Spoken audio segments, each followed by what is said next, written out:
সুপ্রভাত, সবাই কেমন আছো? আশা করছি সবাই খুব ভালো আছো, আমরাও ভালো আছি।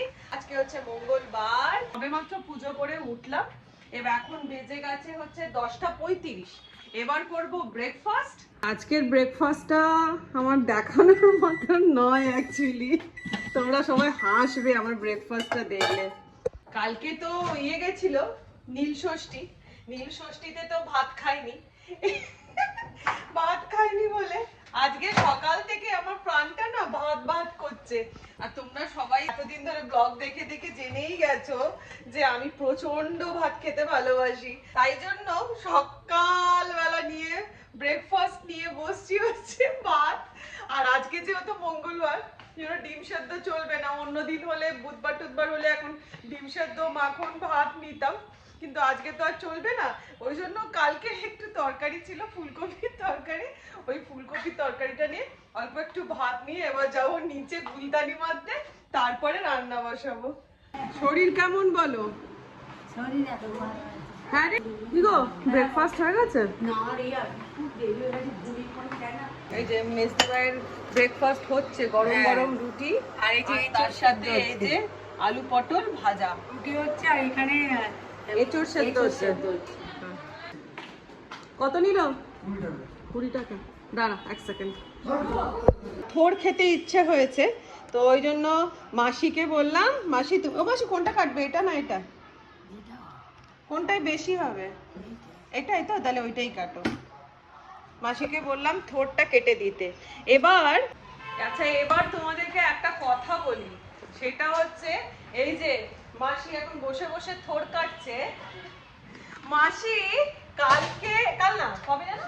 শুক্রবার, মানে আজকে হচ্ছে মঙ্গলবার, তো শুক্রবার দিনে মাসির কিন্তু জাস্ট পুনর্জন্ম হলো। হলো। কি হয়েছে শুক্রবার দিনে সকালবেলা, মিসে কটা বাজছিল তখন বলো? তখন 10টা। হ্যাঁ, 10টা নাগাদ মাসি বাড়িতে, মাসির একজন আসে, মানে একজন ভদ্রমহিলা থাকেন, রাত্রিবেলা মাসির সাথে শোয়।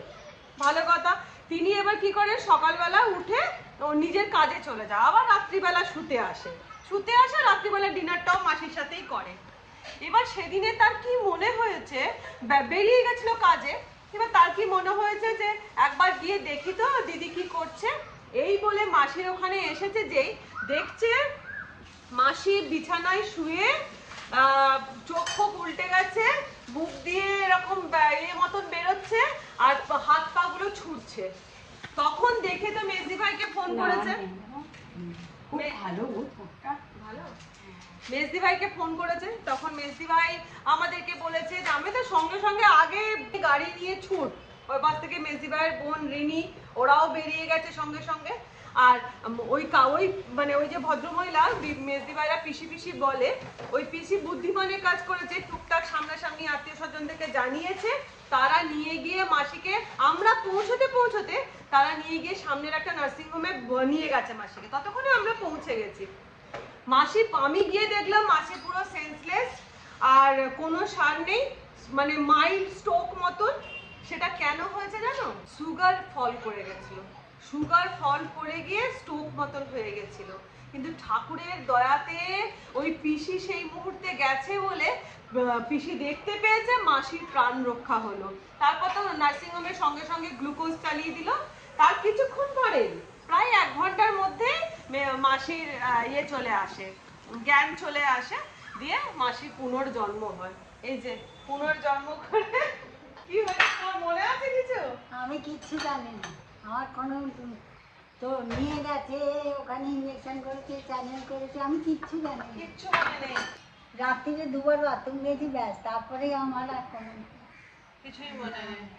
জ্ঞানটা আসার পর তুমি দেখতে পাচ্ছ যে না, আমি ভাবছি এখানে কেন, নার্সিংহোমে কেন।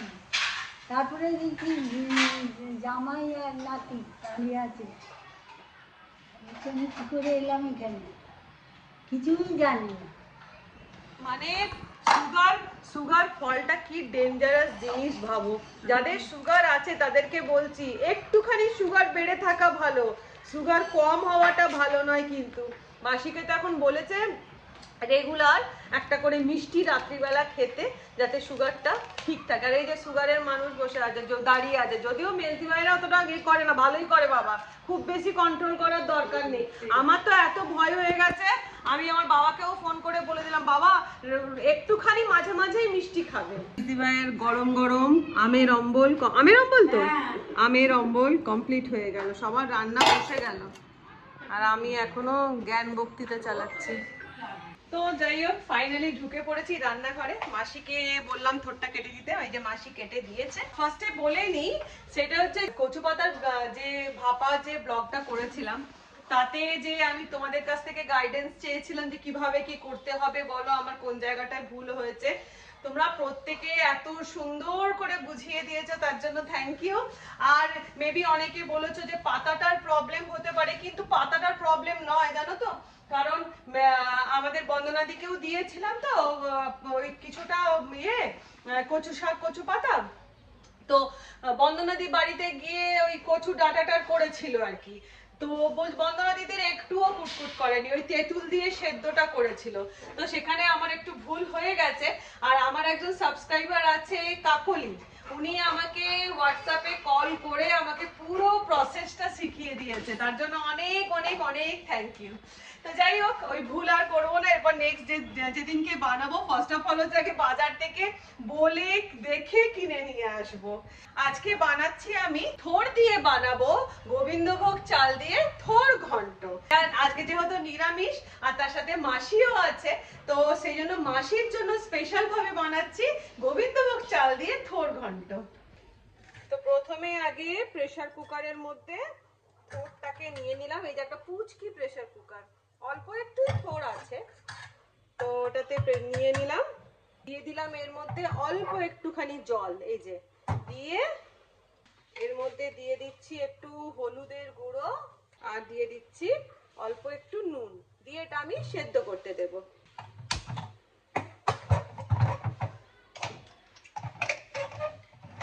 আচ্ছা, অল্প একটু গোবিন্দভোগ চাল আমি ভিজিয়ে নিচ্ছি।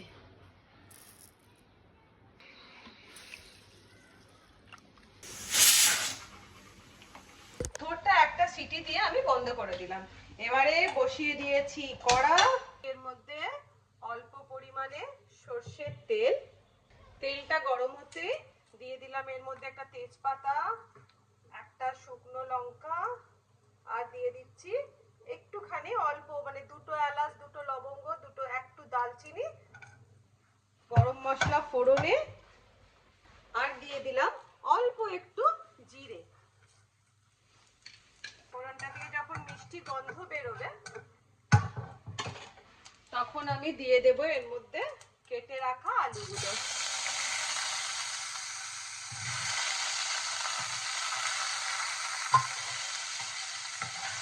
দিয়ে আলুগুলোকেও আমি একটু ভেজে নেব।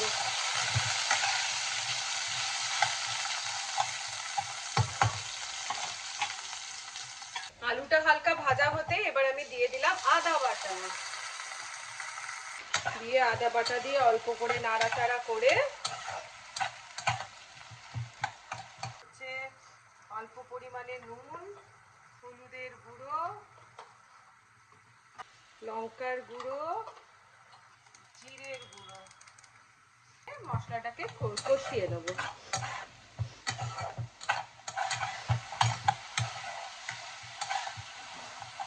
মশলাটা অর্ধেকটা কষা হয়ে গেছে, এবার আমি ভিজিয়ে রাখা গোবিন্দভোগ চালটা দিয়ে দেব, দিয়ে এটার সাথে চালের সাথে কষাবো।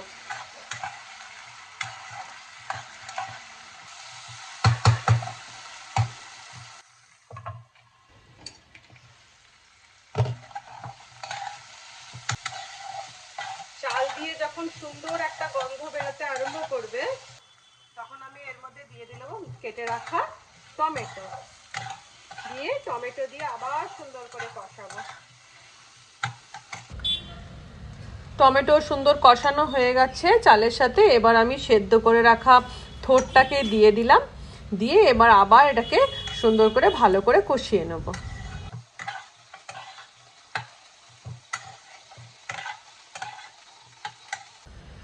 থোড়টা সুন্দর করে কষানোর পরে আমি দিয়ে দিলাম এর মধ্যে 1 কাপ আর অল্প একটুখানি গরম জল দিয়ে এটাকে আমি আলুটাকে আর চালটাকে সেদ্ধ হতে দেবো। আর ওপর থেকে দিয়ে দিলাম আমি 2 চামচ চিনি, যেহেতু এটা নিরামিষ রান্না একটু মিষ্টি মিষ্টি হবে। এবার আমি চাল আলুকে সেদ্ধ হতে দেবো ঢাকা দিয়ে। আমাদের গোবিন্দভোগ চাল আলু সমস্ত কিছু খুব সুন্দর সেদ্ধ হয়ে গেছে, আর থোড়ের ঘন্টটাও ভালো মতন মেট খেয়েছে দেখো। এবার আমি ওপর থেকে দিয়ে দিচ্ছি ঘি 2 চামচ মতন ভর্তি ভর্তি করে, আর গরম মশলাটা কিন্তু আমার ক্যাপচার করা হয়নি। তো ঘি আর গরম মশলা দিয়ে আমি ভালো করে এটাকে নাড়াচাড়া করে নিচ্ছি। আর ওপর থেকে দিয়ে দিলাম 4টে ফাটানো কাঁচা লঙ্কা দিয়ে, জাস্ট এটা স্মেলের জন্য, সুন্দর গন্ধর জন্য দিয়েই বাস নাড়াচাড়া করলেই আমাদের গোবিন্দভোগ চাল দিয়ে থোড় ঘন্ট বা থোড় ছেচকি রেডি হয়ে যাবে। রান্না কমপ্লিট করে চলে এসেছি নিচে। এখন বাজছে 1:10, খাওয়ার টাইম হয়নি। এখানে মাসি রিনির সাথে ফোনে গল্প করছে, ওখানে দিদি বসে আছে। হয়ে গেল তোর নিচে পরিষ্কার ঠাকুরের? হ্যাঁ 1:15। হ্যাঁ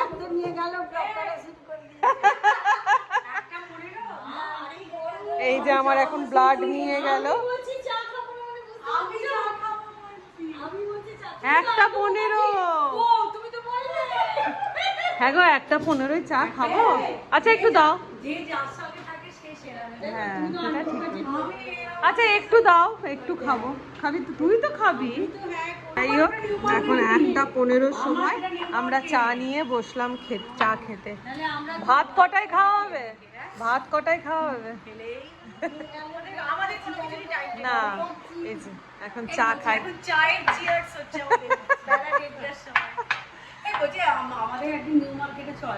চলো চলো চলো। গড়িয়াহাটেই ভালো। তোর তো মেয়ের বিয়ের কেনাকাটা এবার স্টার্ট করতে হবে। তো এখন বেজে গেছে 1:30, 1:15 চা খেয়ে 1:30 সময় ভাতের থালা নিয়ে চলে এসেছি।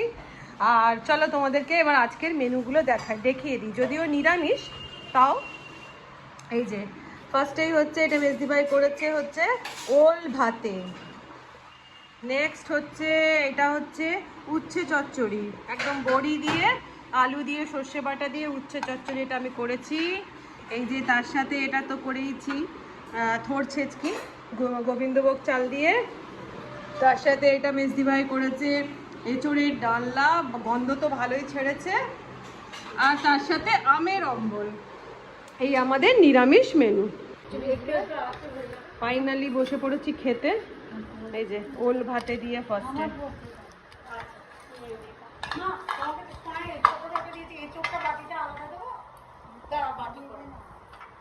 আর মেজদি ভাই আজকে ভাত খাবে না। এটা মেজাদার ভাত তো?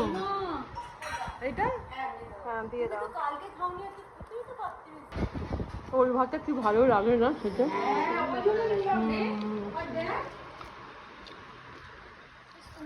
বসো মেজদি ভাই।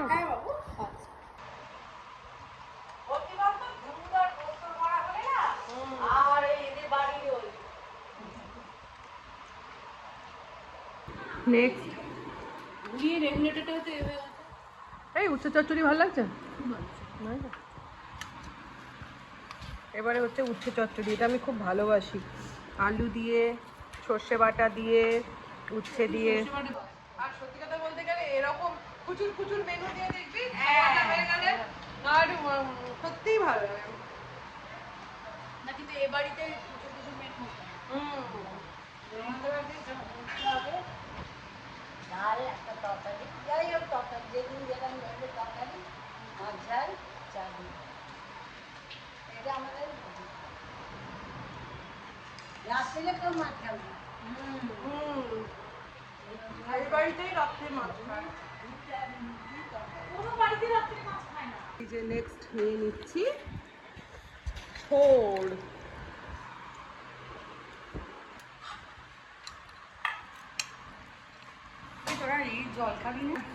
মাসিকে তো ইয়ে দেবো আগে, থোড়টা খায়, ওই উচ্ছে চচ্চড়ি খেয়ে নি, তারপরে ইয়ে দেবো, থোড় দেবো।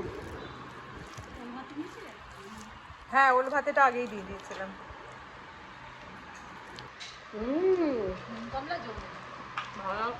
ও নুন খাই তোমার সে কেমন লাগছে? দারুণ হয়েছে, দারুণ। প্রথম জীবনে খেলাম। ভালো লাগছে? ভালো লাগছে? হ্যাঁ ভালো লাগছে।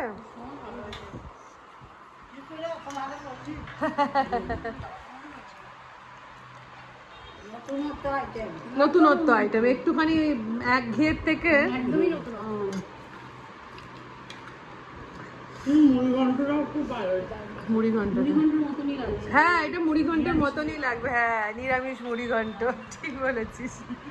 ফাইনাল টাচ আপ দেবো এই যে মেজদি ভাইয়ের হাতের পাতলা করে অম্বল।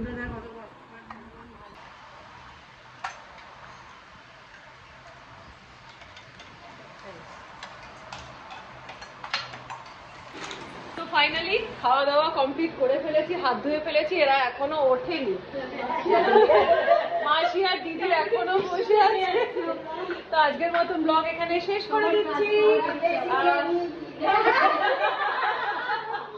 নিরামিষে বেশি খাওয়া হয়ে যায়। কেন বলতো নিরামিষের পেটটা এত বেশি ভালো? এইটা ঘুরে তো পেটে দিয়ে দিই। ওইটাও তো আছে, আমি টিফিন করতে রেখে দেবো। নতুনত্ব খাওয়া তো।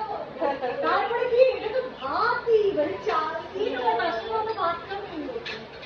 তো ব্লগ এখানে শেষ করে দিলাম। যদি ব্লগ হ্যাঁ আবার বলবো, ঠোঁট চেচকিটা অবশ্যই ট্রাই করো, গোবিন্দভোগের ঠোঁট চেচকিটা খুব ভালো লাগলো খেতে, একদম নতুনত্ব।